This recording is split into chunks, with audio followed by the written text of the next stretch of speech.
Enak juga ya ternyata ngabuburit di hutan kota gini, Pak. Ya kan, Adem, seger gitu ya. ini padahal baru hutan kota loh. Iya. Gimana kalau hutan beneran ya kan? Orang-orang kan sekarang tuh lagi tren tuh, lagi yuk kita healing ke hutan, ke forest. Iya, kan? dikit-dikit healing ya. Tapi itu sebenarnya ide yang bagus karena ini kita juga harus mengenalkan hutan kepada anak-anak kita kan. Jadi next tujuan kita jalan-jalan kayaknya coba ke hutan alam kali ya. Menarik. Tapi akan lebih menarik kalau Papa cari takjilan dulu gimana? Bener, baru Ya aku kan? mau ingetin ini bentar lagi kita berbuka puasa. Silakan menikmati alam sambil duduk di sini. Iya, Papa cari takjil dulu ya. Jangan lama-lama. Oke.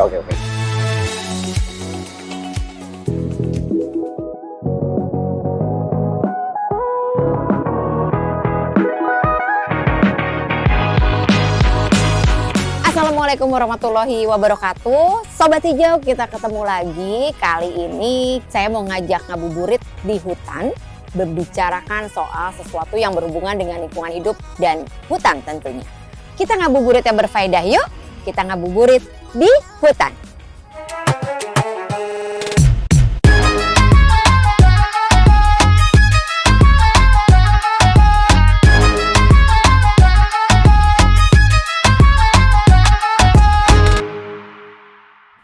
Di samping saya telah hadir seorang ibu muda, cantik juga, namanya Ibu Belinda. Kita kenalan dulu sebentar ya. Selamat sore Ibu, apa kabar Ibu? Selamat sore Mbak Nuke. Ibu, kita sekarang Cari udah takjil di mana di sini ya? Ngobrol nih Bu, sore-sore. Enaknya kita ngobrolin apa nih Bu?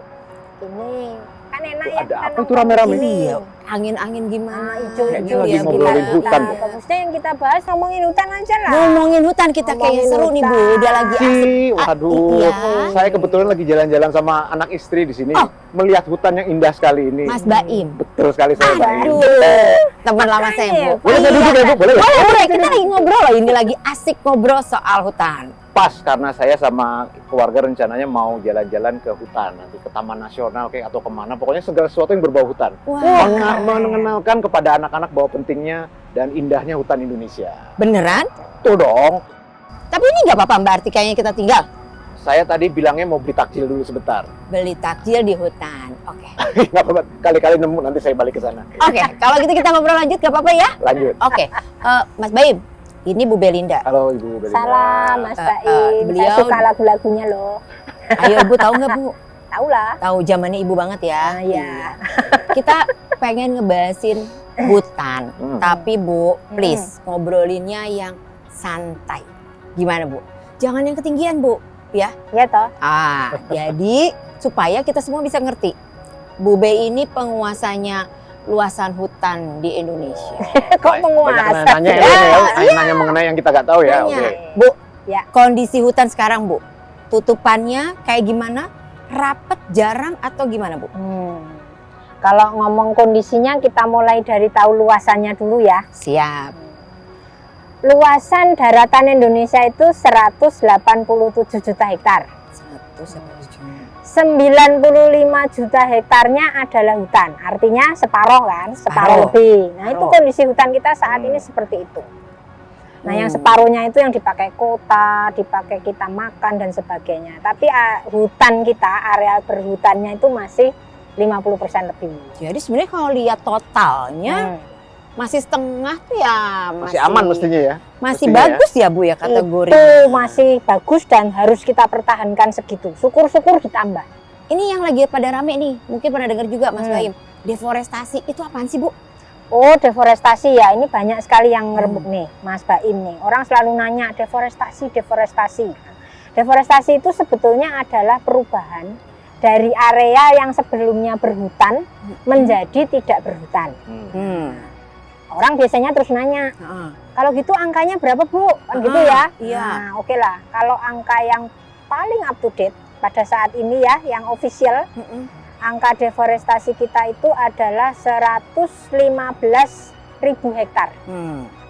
100 Totalan loh, se-Indonesia. Oh, dan sudah deforestasi segitu pun kita masih punya 95 juta hektar. berarti ya. Tapi kalau dilanjutin terus lama-lama makin gundul juga kan? Betul. Itu dia. Betul. Makanya pasti sudah ada upaya-upaya nih Mas Ya. dari Kementerian Lingkungan Hidup dan Kehutanan. Pasti banyak ya Bu ya upaya yang Ya, udah ya, dilakuin yang paling mudah kita mengerti apa nih Bu? Apanya upayanya nih Bu? Upaya yang paling gampang nih, yang orang sering sebut-sebut. Mungkin Mas Baim pernah dengar ya yang namanya moratorium. Nah, itu salah satu instrumen. Moratorium itu sebetulnya adalah instrumen yang menunda. Artinya memberi penundaan untuk pemberian izin. Oke. Jadi tujuannya biar hutan yang masih ada itu tidak diberi izin. Itu keluar di tahun 2011. Keluar di tahun 2011, sekarang 2022. Nah, di tahun 2019 aturan yang dulu namanya penundaan itu dijadikan permanen. Jadi nggak menunda lagi. Jadi ada areal-areal yang memang betul-betul dijaga, nggak boleh ada izin. Artinya kabar baik artinya Bu ya, ya. kabar baik lah. Baik. Artinya ada yang hutan yang benar-benar harus dipertahankan, dijaga kan gitu. Nggak boleh disenggol-senggol, pokoknya itu harus menjadi selamanya seperti itu gitu ya. Ya, nggak boleh Yang diberi sudah izin. Ya, hutan aja. ya. Nggak ada lagi izin, boleh ngapa-ngapain. Akhirnya. Mas Baim ini dulu Bu pernah bikin lagu untuk Indonesia sebetulnya. Mungkin Bu Belinda pernah ingat dulu kita pernah menjadi tuan rumah untuk penyelenggaraan COP UNFCCC ke-13 waktu itu Bu di Bali. Di Ingat Bali Bu? ya, di Ah. Bali panas banget di Itu masih apa Bu? SD mungkin SD? Enggak ya, enggak. Oke. Itu bikin lagu tanpa diberikan apapun, terbang ke sana, itu kira-kira kabar lagunya apa tuh sekarang Mas? Itu sebenarnya tahun 2007 ya kalau nggak salah. 2007 Bali. ya, 2007 saya ingat. Kenapa saya ingat banget kejadian itu karena sebenarnya itu adalah cikal bakal juga band saya yang sekarang ini. The Band Dance Company. yang berisi orang-orangnya namanya Mas Nugi, Mas Aryo, Mas Pongki dan saya. Itu berawal dari situ semua gitu. Jadi konvensi dari PBB itu Ya, saya. betul, Bali, perubahan iklim. Perubahan iklim. Mas Nugi seperti biasa orang yang sangat konsisten dari dulu Banget. sampai sekarang, dan dulu itu beliau memang ngajakin aku kayaknya mau buat lagu buat di konvensi PBB. Jadi lagu itu menjadi host di situ gitu. Dinyanyikan bersama-sama Dinyanyikan. teman-teman artis Indonesia yang mau support untuk memperform lagu itu di acara itu gitu. Dan sukarela. Ya. Semua sukarela. Masa sih bisa kejadian gitu, Bu? Ya kita coba, harus bisa. Jadi pertama yang mau support, saya ingat banget prosesnya dari pembuatan dengan Mas Pongki. 5 orang mau support, ntar nambah 10, 15, ntar lama-lama 20. Ya 20 udah cukup lah kita ke sana kayaknya ya. Yang alhasil lama-lama bisa lebih dari hampir 50 beberapa. Iya, waktu itu 50 hampir 60 dan semuanya memang tidak ada yang minta apa-apa ya. Jadi maksudnya mereka punya keinginan juga ingin membantu dan mau menyuarakan juga karena lagu itu liriknya juga bertemakan tentang Indonesia. iklim juga gitu. Jadi judul dong Mas, kasih judul. dunia berbagilah. Gitu. Dunia berbagilah Jadi, katanya. Mas Nugi membuat lagu itu memang benar-benar kita harus berbagi kepada Kepedulian alam ya? juga. Iya. Kepedulian. Ya kepedulian kita gitu. Akhirnya ya kita bisa perform di situ, nyanyi bareng-bareng dengan semua artis Indonesia yang bisa nyanyi di depan semua orang-orang ya dari seluruh negara itu ada di situ kan. Iya, betul. Ya. Walaupun ngerti nggak ngerti, tapi ada translatornya kalau nggak salah kok.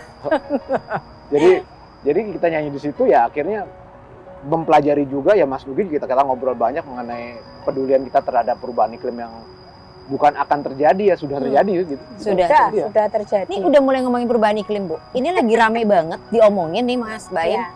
Katanya kenapa sih hutan ini penting banget dijaga kaitannya dengan perubahan iklim Bu? Kan gini ya, kalau awan tuh hutan itu sebetulnya kan pencipta iklim mikro. Contoh nih, sana kan panas sekali ya. Kita nongkrong-nongkrong di sini rasanya Adem gimana? ya. Angin, Adem. dingin-dingin semeliring. Ya, artinya dia betul-betul penyeimbang. Hmm. Nah, dengan selain dia menjaga iklim mikro, hutan ini juga kalau kayak kayu nih, kayu-kayu dan sebagainya, lalu nih daun-daunan. Dia tuh sebetulnya kan ada unsur karbonnya. Ada unsur karbonnya. Kalau misalkan ini dibuang, apalagi terbakar, artinya unsur karbonnya itu kan lepas ke angkasa. Nah, itu yang sering disebut kalau efek rumah kaca itu loh. Terus dia jadi membuat semakin panas. Nah, gitu. Jadi kalau kita menjaga hutan, termasuk biomasa yang mungkin bisa menyimpan karbon. Ini tanaman bawah ini juga nih. Nah, itu bagus dia untuk salah satu. Jadi nggak harus tinggi gitu ya Mas? Ya, kalau bicaranya hanya karbon, Ya. biomasa itu nggak harus tinggi. Oke. Tapi kalau iklim mikro yang bikin sejuk nggak mungkin loh, Ya. rumputan. Iya. Pasti harus Soalnya pohon-pohon ini kan. Kita duduk bawah gitu ya Bu. Kan gitu. Berarti gampangnya kalau ada semakin banyak deforestasi ini, bolong-bolong itu semacam lubang untuk pembuangan emisi karbon ke atas ya jadinya. Semakin Iya. banyak lubang, semakin banyak yang kebuang ke atas ya. Berarti ya? Betul, karena kan berarti kalau ini terdeforestasi, banyak yang mengemisi dan dia bisa membuat efek ini efek beruntun. Jadi kayak rumah kacanya tuh efek beruntun gitu loh. Jadi semakin buruk. Makanya kita harus menjaga Jaga. keberadaan hutan ini. Dan ini paling gampang loh. Kalau misalkan kita bicara kan bisa juga menurunkan emisi dengan teknologi misalkan bahan bakar Oh iya. biogas kan misalkan gitu. Hmm. Tapi itu kan teknologi ya mahal. Nah, kalau kita pakai hutan ini kita hanya nanam dan menjaga loh. Artinya biayanya kan bisa bisa ditekan Bisa, dan memberi manfaat double-double. Sudah sejuk, dia menyimpan karbon. Kalau kita ngambil hutan yang multi ya, yang masihnya misalkan ada pohon duren, ada pohon mangga, itu kan bisa dipanen juga Ih, tanpa dipotong kan gitu. artinya nih Mas Baim, kita yang tinggal di kota, Mas Baim nih yang orang kota nih, ya kan, yang orang modern, bisa loh sebenarnya ikutan ya Bu ya, ngejagain ngejagain hutan, tapi sekaligus juga mungkin bisa bikin hutan Bu. Ya di rumahnya Nah, mungkin sudah nanam pohon Kira-kira nih Mas Baim, apa nih kira-kira yang bisa dilakuin? Kalau udah dengerin tadi Bu Berida ngomong, ternyata kan nanam pohon, oke dong, bisa dong. Jadi selama ini memang saya jujur aja kesadaran secara tidak langsung sudah dari kecil sebenarnya dari orang tua. Cuman memang akhirnya diperjelas dan saya ditemukan dengan orang-orang di sekitar saya yang bikin saya juga akhirnya sadar gitu. Jadi akhirnya saya ngobrol sama Mas Nugi lah, paling gampang mentor saya itu Mas Nugi. Dan memang yang paling penting ternyata kesadaran setiap orang individu untuk punya keinginan untuk membuat itu ya, menyadarkan dirinya sendiri bahwa pentingnya kita bisa menanam, kita bisa memberikan sesuatu kepada bumi pastinya ya. Nah, apa yang bisa saya lakukan di rumah paling gampang adalah apalagi pandemi ini gitu. Jadi kita sama keluarga di rumah itu memang selalu membuat penghijauan di rumah. Jadi di rumah itu kita selalu setiap pojokan mana tuh selalu tanemin apalah pokoknya. Dan dari kecil saya waktu dari kecil pun dengan orang tua seneng banget belanja tanaman. Jadi saya juga Tapi hidup ya Mas ya? alhamdulillah hidup. Alhamdulillah. Dan saya inget banget pohon saya tanam pertama di rumah itulah cemara. Jadi cemara kecil segini nih. Yang akhirnya dari SD saya inget tuh kelas 6 kurang lebih. Sampai saya SMA, sampai saya mau kuliah ya akhirnya udah tinggi. Pernah saya memang akhirnya nontonin cemara aja, ini cemara yang saya tanam kemarin ya. Jadi alangkah Masih ada? masih ada. Oh, Jadi masih alangkah kerennya kalau manusia setiap individu itu punya kesadaran untuk menanam 1, 2, 3 di rumahnya masing-masing gitu ya. Dan sekarang pandemi 2020 kemarin kita mulai awal itu akhirnya di rumah kita fokuskan untuk menanam gitu. Jadi segala sesuatu yang edible buat kita sendiri gitu. Paling gampang kita nggak perlu belanja kangkung, sawi, semua akhirnya tadinya cuma bercanda akhirnya jadi serius gitu. Cabai. Serius akhirnya kita nanam beneran dan akhirnya ada juga tanaman yang bukan buat dimakan gitu. Rumah kita sekarang akhirnya dari istri saya sendiri banyak banget tanaman-tanaman yang akhirnya rumah kita jadi hijau gitu. Dan itu sangat mempengaruhi ternyata iklimnya. Jadi kita buka pintu, Nah bener kan, sejuk kan? sejuk. Sekarang kita duduknya sejuk banget beneran gitu. Jadi Beneran gitu. efek itu yang akhirnya membuat saya rasa bumi akan banyak terbantu kalau setiap orang punya seperti itu ya. Jadi kalau ditanya sekarang saya udah melakukan apa aja, penanaman selalu saya lakukan. Saya seneng juga gardening akhirnya karena istri saya gitu. Jadi ada lahan kosong sedikit di depan misalnya gitu, saya tanemin apa, saya tanemin. Pokoknya nanem lah itu. Iya. Ternyata pandemi membawa hikmah Bu Be. Ada hikmahnya. Ada hikmahnya. Tapi Bu Be, tadi kan Bu Be udah bilang, KLHK sudah melakukan begitu banyak melalui berbagai instrumennya. Mas Baim udah cerita bahwa kalau kitanya niat mau membantu untuk bumi ini gitu ya, dunia ini pasti bisa gitu. Ini mumpung katanya orang terkenal nih Bu Be, Ya. selebritis. Sebetulnya yang paling gampang adalah ikut menyuarakan ya Bu Be. Ya betul. Ikut Ya. menyuarakan. Ikut menyuarakan. Gimana Mas Baim? Ya. Siap untuk ikut menyuarakan kembali? Sudah dari dulu dilakukan Sudah sebenarnya. dari dulu. Memang tidak semasif pendahulu saya, tapi setiap saya ketemu orang-orang yang memang kayaknya enak untuk dia cara ngomong, cara untuk pendekatannya kan tidak bisa menggurui kalau menurut saya gitu. Ya, Jadi betul, memang betul. memberikan contoh, memberikan segala sesuatu yang sifatnya oh bisa dilakukan ya. Contoh paling gampang memang adalah saya selalu menggunakan contoh adalah Mas Dugi karena saya selalu berhubungan dengan dia kerjaan saya gitu. Jadi misalnya dia memberikan contoh untuk mengurangi emisi karbon, mengurangi segala sesuatu yang sifatnya merusak udara kita, ozon dan segala macam. Kurangilah berkendara misalnya. Dia hobi sekali naik sepeda pertama kali ya. saya mikirnya Pakai kalau sepeda. bawa alat gimana caranya? Kamu pikirin pokoknya gimana caranya naik sepeda. Dia kasih contoh akhirnya. Selama hampir berapa tahun saya lihat ini naik sepeda kok lama-lama enak juga ya gitu maksudnya. Akhirnya Sehat lagi Mas. semua kita dapat gitu dari sehat, dari irit, dari hemat Iya. semua kan.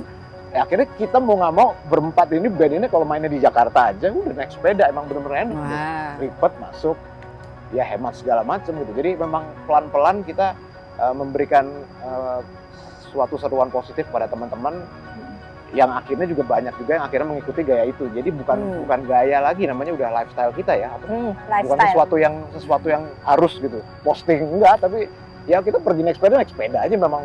Tapi itu bedanya Mas. Bedanya nih Bu Be. Kalau mereka yang naik sepeda dilihat orang ngefek, punya efek. Oh betul. Kalau saya naik sepeda, Nggak ada ada orang gini, cemong gitu Bu Be ya. Tapi apapun itu obrolan kita kayaknya seneng banget, seru banget nih Bu Be. Dari ngedengerin soal kebijakannya, manfaatnya apa, hutan itu, ngejaganya harus gimana. Artinya memang kita masing-masing bisa melakukan sesuatu. Terus ya. Mas Baim dengan kelompok musiknya, dengan keluarganya, saya juga mungkin kalau Bu Belinda udahlah, kita udah nggak perlu bilang lagi lah, pasti mengerjakan. Jadi Sobat Hijau juga yang ada dimanapun, saya yakin, kita yakin di sini semuanya bahwa kita juga pengen menikmati dan kita masih pengen anak-anak kita juga menikmati keindahan hutan ini, masih ingin menikmati sepoi-sepoinya angin. Jadi ayo kita sama-sama ngejagain hutan kita yuk. Ya. Caranya paling gampang, coba kita nanam pohon Tanam pohon. di rumah kita masing-masing, di area kita masing-masing, atau minimal ajak ngobrol dan dengan kita tahu kondisi hutan Indonesia seperti apa, bangga dengan hutan Indonesia. Ya. Itu udah menjadi salah satu apa yang bisa kalian lakukan untuk bumi tercinta ini. Begitu Bu Be? Ya, Begitu ya? Betul. Nambah dikit. Ya. Paling tidak cari tahu data. Jadi gini, saya sering menyatakan ya, tahu data itu penting. Karena kita kayak sama aja kalau kita buka supermarket, kan kita harus ada stok dulu, tahu stoknya. Sama.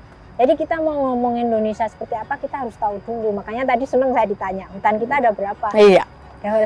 Dan cari datanya yang benar ya Bu ya? Ya betul, harus yang official. Nah, yang official dan yang pastinya jangan sampai tergiring ke data-data yang salah. Betul. Bu Be, pesan saya nih buat Bu Be. Ya. Jangan bosan Bu ngasih data yang benar, ya kan? Supaya kita selalu tahu.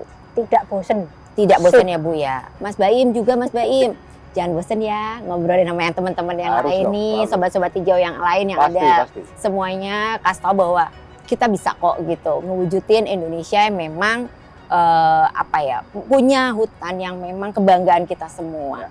Mungkin itu dulu sore ini teman-teman sekalian, sobat hijau yang kita cintai semuanya, tetap menjaga lingkungan dan tentunya tetap dengan protokol kesehatan. Jaga kesehatan, salam sehat. Billahi taufik wal hidayah. Wassalamualaikum warahmatullahi wabarakatuh. Waalaikumsalam warahmatullahi wabarakatuh.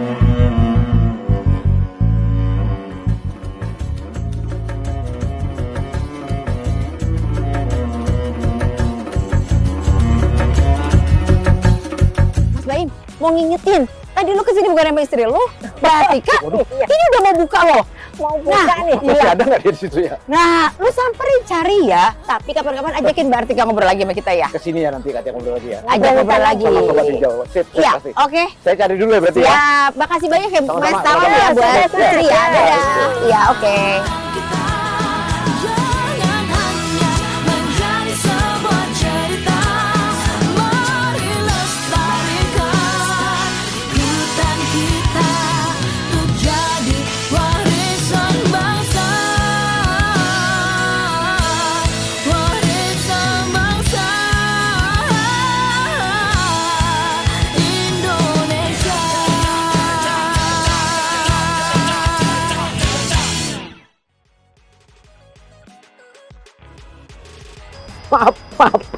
maaf. Lama banget. Tadi Papa. ketemu teman-teman dari Kementerian Lingkungan Hidup dan Kehutanan.